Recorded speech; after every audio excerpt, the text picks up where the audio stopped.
Hari ini KPU melanjutkan tahapan penghitungan suara secara nasional untuk tingkat provinsi. Provinsi Kepulauan Riau, DKI Jakarta, dan Nusa Tenggara Timur dijadwalkan melakukan rapat pleno terbuka hari ini di hari ke-14 rekapitulasi suara nasional. Sebelumnya sebanyak 9 provinsi telah selesai melakukan rekapitulasi suara, yakni Provinsi Daerah Istimewa Yogyakarta, Gorontalo, Kalimantan Tengah, Lampung, Bali, Bangka Belitung, Kalimantan Barat, Sumatera Selatan, dan Jawa Tengah. Pasangan nomor urut 2 Prabowo Gibran tercatat unggul dari seluruh hasil rekapitulasi di 9 provinsi dengan perolehan lebih dari 29 juta suara.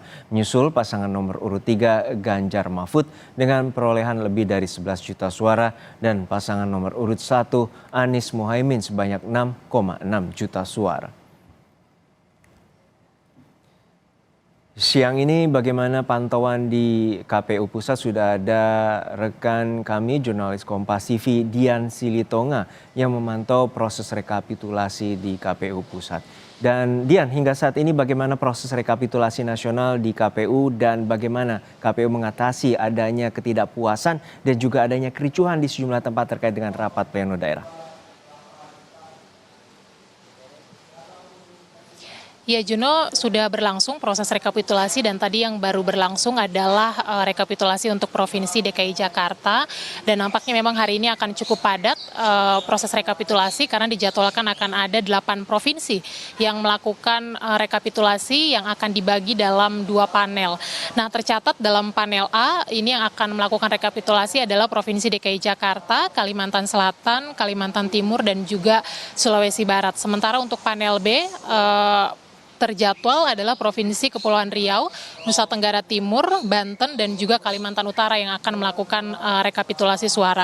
Seperti yang tadi sudah disampaikan bahwa sebelumnya ada 9 provinsi yang sudah menyelesaikan proses rekapitulasi suara dan saya sampaikan kembali bahwa dari 9 provinsi kalau dikalkulasi ini pasangan calon nomor urut 2 Prabowo Gibran unggul meninggalkan 2 pasangan calon lainnya dengan perolehan suara 26.120.118 dan kemudian disusul pasangan calon nomor urut 3 Ganjar Mahfud dengan perolehan suara 11.952.711 suara dan kemudian pasangan nomor urut 1 Anies Mohaimin dengan perolehan 6.658.231 suara. Nah, seperti pada rapat pleno sebelumnya atau yang biasa dilakukan Juno, ini biasanya akan ada dinamika sehingga memang dinamika inilah yang membuat proses rekapitulasi berjalan cukup alot. Contohnya pada proses rekapitulasi di Provinsi Lampung beberapa waktu yang lalu kita ingat statusnya kemudian dipending karena memang ada salah satu partai politik yang merasa perlu memverifikasi ulang soal data rekapitulasi dan kemudian juga kemarin terbaru penghitungan di Provinsi Sumatera Selatan ada 2 saksi dari perwakilan pasangan calon nomor urut 1 dan nomor urut 3 yang tidak bersedia menandatangani formulir rekapitulasi karena menolak pencalonan atau proses pencalonan calon wakil presiden nomor urut 2 Gibran Rakabuming Raka karena menilai proses pencalonannya ini mengandung rekayasa hukum. Kemudian selama proses pemilu menilai bahwa ada keterlibatan aparat, kemudian penyalahgunaan bansos, intimidasi hingga politik uang.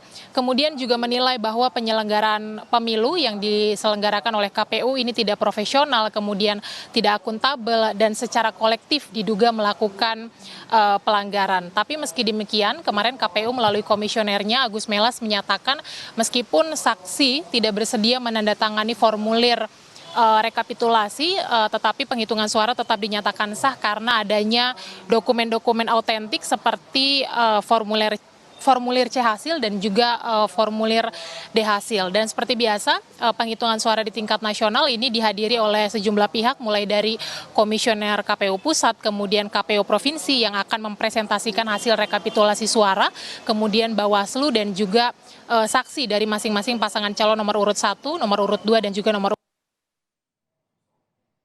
jalannya proses rekapitulasi hari ini karena biasanya akan ada saling sanggah seperti yang tadi saya sampaikan dan sikap KPU menyikapi ada beragam tudingan kecurangan dari penyelenggaraan pemilu, kemudian juga ada aksi atau demonstrasi di mana-mana yang dilakukan oleh KPU saat ini hanya melakukan atau menggelar pleno terbuka yang bisa diakses melalui YouTube KPU RI dan kemudian juga menutup tampilan data di Sirekap. Karena kita tahu sebelumnya KPU juga menampilkan data perolehan suara di Sirekap.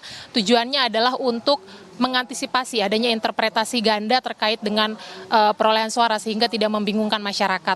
Sekali lagi kita pantau bersama apakah langkah ini berhasil dilakukan KPU untuk memenuhi ekspektasi masyarakat menyaksikan penyelenggaraan pemilu maupun juga penghitungan suara secara transparan dan juga akuntabel. Juno. Terima kasih atas laporan lengkap Anda, jurnalis Kompas TV Dian Silitonga dari Gedung KPU Pusat Jakarta.